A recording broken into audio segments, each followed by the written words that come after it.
Miaka miwili iliyopita alifanya maamuzi ambayo si wengi huyafanya kwa urahisi. Aliwacha kazi aliyokuwa ameajiriwa na kugeukia biashara. Akiwa na umri wa miaka 27, Edna Ndenya Mbithi aligeukia biashara ya kuhifadhi mboga na matunda kwa matumizi ya baadaye, na kufikia sasa amekuwa mwajiri kwa takriban watu 15 ambao wanafaidika kutokana na biashara yake. Hebu tusikilize simulizi ya safari na harakati zake katika makala yetu ya Mwanamke Bomba yanayofuata sasa.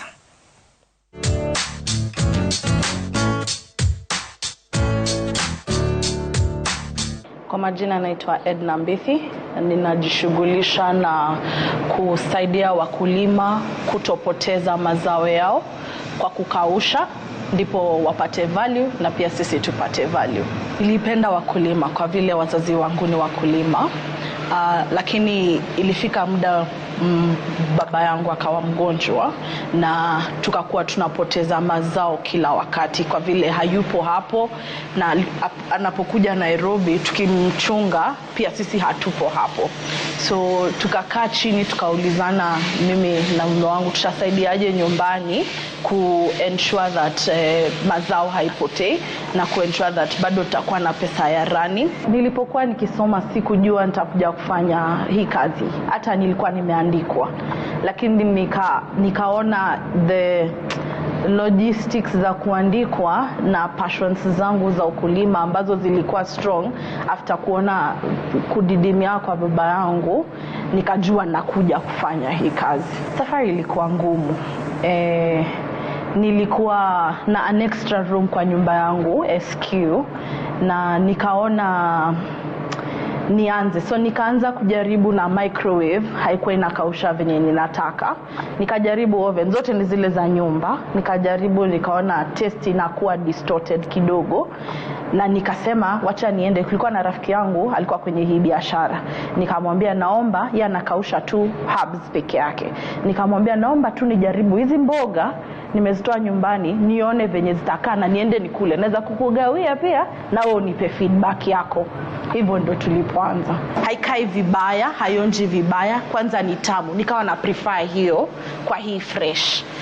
Nilikaa nikafanya research how to preserve, jinsi ya kupreserve vyakula. Nikaona methods nyingi, nikaona farmers wanafanya, nikaona places wanauza na wanatengeza. Nikaenda nikawatembelea, nikawaambia wanionyeshe venye wanafanya nazo. Nikaenda kwa fellow people who are in the same business, nikaona venye wanafanya. Nikiingia hapa, kitu cha kwanza tunachofanya, kwa sababu nikifungua nao pia wanaingia, tunaomba kisha tunaanza kuosha. Tunaangalia ratiba ya leo. Kama ratiba ya leo ilikuwa kukausha vitunguu, kukausha mboga za kienyeji na kukausha limau na ginger, tangawizi. So tunaangalia hizo na kisha tuna assign duties, nani anakata nini, nani anaosha. Kwa machine, different things ziko na time tofauti ya kukauka.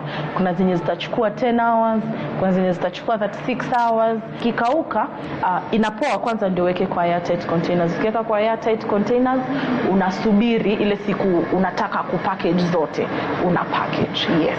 Kenye kimenisaidia ni kwamba nilikuwa na shamba langu, na kwa vile najua ukulima, ndugu yangu ni agronomist, akani advise niweke mboga yangu kwanza, nisije nikinunua, nione venye operations zitakaa.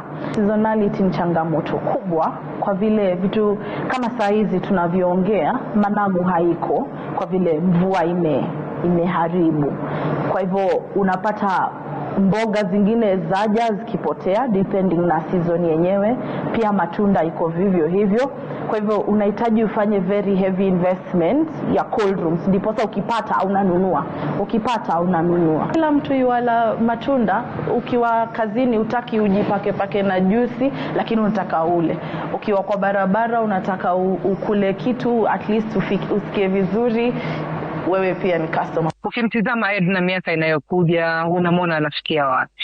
Manake tunaona umeanza ukiwa chini lakini unakuja kwa kasi. Pengine miaka ijayo tutarajie nini?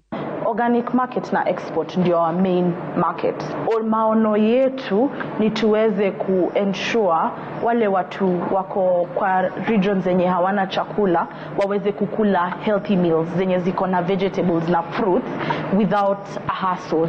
Ushauri wangu kwa wale hawajaanza na hawajui wafanye nini, ningependa kuwaambia hapa nje kuna pesa. Na unaweza kuwa umejilimit lakini uko limitless wewe mwenyewe. Toka nje, tafuta watu wakushike mkono kwa vile wapo. Anza nyumbani wakushike mkono, ukuwe na kitu unaweza kuonesha hii ndio kenye nataka.